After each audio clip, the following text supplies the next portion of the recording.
Imaginez un magnifique royaume insulaire, avancé et puissant, englouti par la mer en un seul jour et une seule nuit.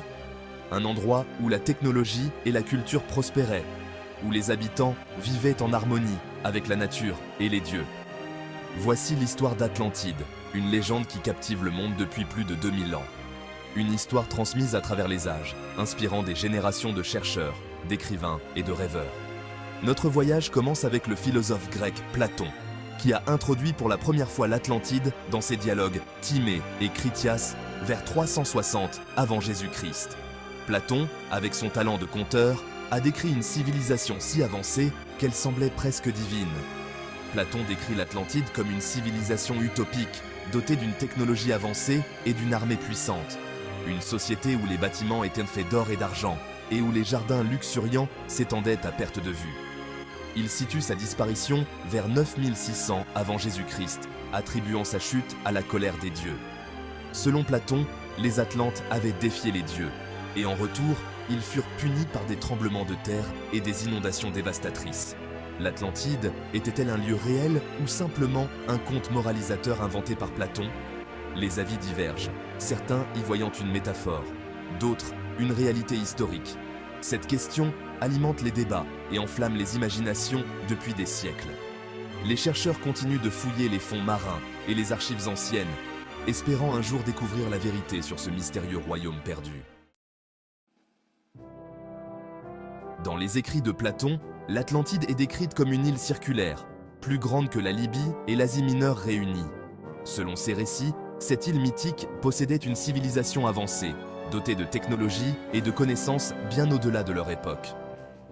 Ses habitants, descendants de Poséidon, le dieu de la mer, étaient connus pour leurs connaissances avancées, leurs prouesses architecturales et leurs puissantes marines. Ils construisirent des palais majestueux et des temples dédiés à leurs dieux, démontrant leur dévotion et leur ingéniosité. L'île était réputée pour l'abondance de ses ressources naturelles, avec des plaines fertiles, des animaux exotiques et des métaux précieux. Les Atlantes exploitèrent ces richesses pour bâtir une société prospère et influente, attirant l'envie et l'admiration des autres nations. Cependant, les Atlantes, corrompus par leur pouvoir et leur cupidité, ont déclaré la guerre aux Athéniens vertueux. Leur désir insatiable de conquête et de domination les a poussés à défier les dieux et les hommes. Cet acte d'agression a conduit à leur chute, lorsque les dieux ont déchaîné tremblements de terre et inondations, en réponse à leur arrogance et à leur hubris. Les forces de la nature se sont déchaînées avec une fureur implacable, submergeant l'Atlantide sous les vagues. En un instant, cette grande civilisation fut effacée de la surface de la Terre, laissant derrière elle des légendes et des mystères qui fascinent encore aujourd'hui. Alors que les descriptions vivantes de Platon ont alimenté d'innombrables théories, la question demeure. L'Atlantide était-elle un lieu réel ou une allégorie philosophique? Platon, dans ses dialogues Timée et Critias, décrit une civilisation avancée et puissante qui a disparu mystérieusement. Cette histoire a captivé l'imagination des gens pendant des siècles. Certains spécialistes pensent que Platon a utilisé l'Atlantide pour illustrer ses idéaux politiques et moraux, mettant en garde contre les dangers d'une ambition démesurée. Il voit de l'Atlantide comme une métaphore des excès et de la corruption, un avertissement intemporel sur les conséquences de la démesure. D'autres soutiennent que Platon a basé son histoire sur des événements réels, peut-être inspirés par la civilisation minoenne sur l'île de Crète, qui a été dévastée par une éruption volcanique vers 1600 avant Jésus-Christ. Cette théorie suggère que les récits de destruction et de catastrophes pourraient avoir une base historique. L'absence de preuves archéologiques concrètes, cependant, continue d'entourer l'Atlantide de mystères. Les archéologues et les historiens n'ont pas encore trouvé de preuves tangibles qui confirment l'existence de cette civilisation légendaire, laissant la porte ouverte à la spéculation et à l'imagination.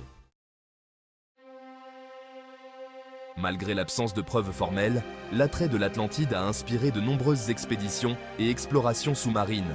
De la mer Méditerranée à l'océan Atlantique, des chercheurs ont parcouru les fonds marins à la recherche de toute trace de la cité perdue.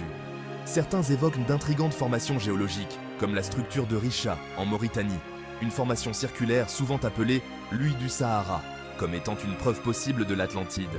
Cependant, ces affirmations restent spéculatives. aucune preuve concluante ne les reliant aux descriptions de Platon. Les colonnes d'Hercule, une porte vers l'Atlantique. Platon situe l'Atlantide au-delà des colonnes d'Hercule, une expression souvent interprétée comme désignant le détroit de Gibraltar, la porte d'entrée entre la mer Méditerranée et l'océan Atlantique. Ce repère géographique a conduit beaucoup à penser que l'Atlantide se trouve submergée quelque part dans la vaste étendue de l'Atlantique. Les explorations sous-marines ont révélé de fascinantes caractéristiques géologiques et d'anciennes épaves, mais aucun signe définitif d'une civilisation perdue n'a été trouvé. Au-delà des mers, l'Atlantide dans la culture populaire. La légende de l'Atlantide continue de fasciner et d'inspirer, imprégnant la culture populaire d'innombrables façons. De la littérature au cinéma, en passant par les jeux vidéo et la musique, la cité perdue est devenue synonyme de mystère, de technologie avancée et de nature cyclique des civilisations. Le mythe de l'Atlantide sert de récit édifiant, nous rappelant le potentiel de grandeur et la fragilité des sociétés, même les plus avancées. Son attrait durable réside dans sa capacité à enflammer notre imagination et à nous inciter à explorer l'inconnu. L'attraction intemporelle. Pourquoi l'Atlantide nous captive encore? Pourquoi l'histoire de l'Atlantide continue-t-elle de nous captiver après tant de siècles? Peut-être est-ce l'attrait de l'inconnu, la possibilité qu'une civilisation perdue se cache sous les flots, attendant d'être découverte. Ou peut-être est-ce les thèmes intemporels de l'ambition, de l'orgueil et de la nature cyclique des civilisations qui résonnent en nous à un niveau plus profond. Quelle qu'en soit la raison, la légende de l'Atlantide continue de susciter notre curiosité et de nous inciter à chercher des réponses aux plus grands mystères de l'histoire. Conclusion. Un mystère non résolu, une légende intemporelle. Le mystère de l'Atlantide perdure, témoignant du pouvoir de la narration et de la fascination sans fin pour l'inconnu. Alors que son existence n'est toujours pas prouvée, la légende continue d'inspirer l'exploration, le débat et l'expression artistique. Peut-être qu'un jour, des preuves tangibles feront surface, confirmant ou réfutant le récit de Platon. D'ici là, l'Atlantide restera une énigme captivante, une cité perdue à jamais gravée dans notre imagination collective.